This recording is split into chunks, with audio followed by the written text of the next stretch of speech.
estimation dans votre région, c'est dans quelques minutes dans toutes les régions, chacune des régions avec une estimation. Merci et nous on se retrouve à 21h pour justement prendre un peu de hauteur.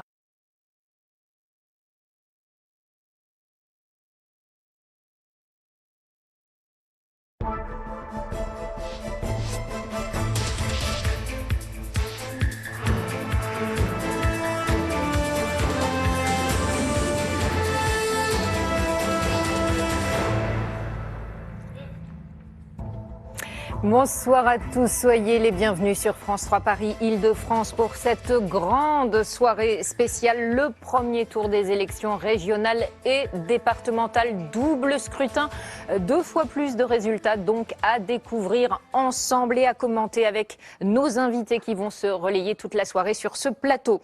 Nous serons en direct dans les 6 QG des principaux candidats au régional, mais aussi dans les 7 départements où l'on a voté ce dimanche. 4 heures d'antenne en tout, avec des points réguliers également avec la rédaction nationale pour voir ce qui se passe ailleurs en France, car c'est la deuxième particularité de ce scrutin. William, à 1 an de la présidentielle, les résultats de ces régionales auront forcément valeur de test. Oui, Marlène, pour Valérie Pécresse, d'abord, c'est quitte ou double. Si elle perd, elle l'a annoncé, ce sera la fin de sa carrière politique. Mais si elle l'emporte, la présidentielle pourrait devenir un objectif. Valérie Pécresse a exclu toute alliance. Elle a donc besoin, en langage sportif, de tuer le match. Elle doit créer un écart conséquent dès ce soir. À gauche, qui de Julien Bayou, Clémentine Autain, Audrey Pulvar sera le mieux placé et mènera donc la bataille de deuxième tour.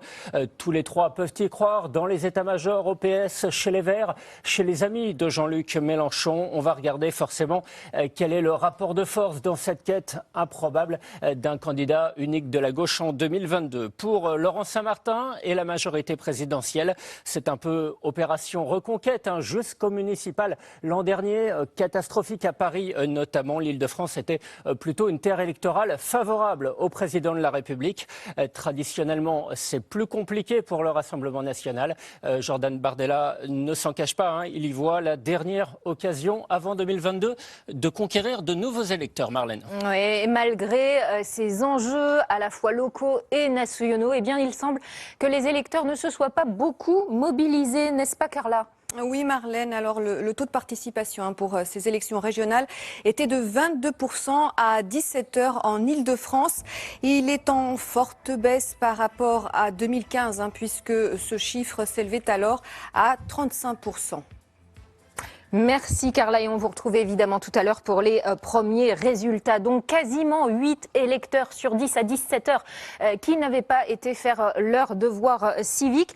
Manifestement, tous avaient une bonne raison. Vous voyez ces réactions recueillies cet après-midi par Léa Demirjian. Je vois pas en quoi mon vote changera vraiment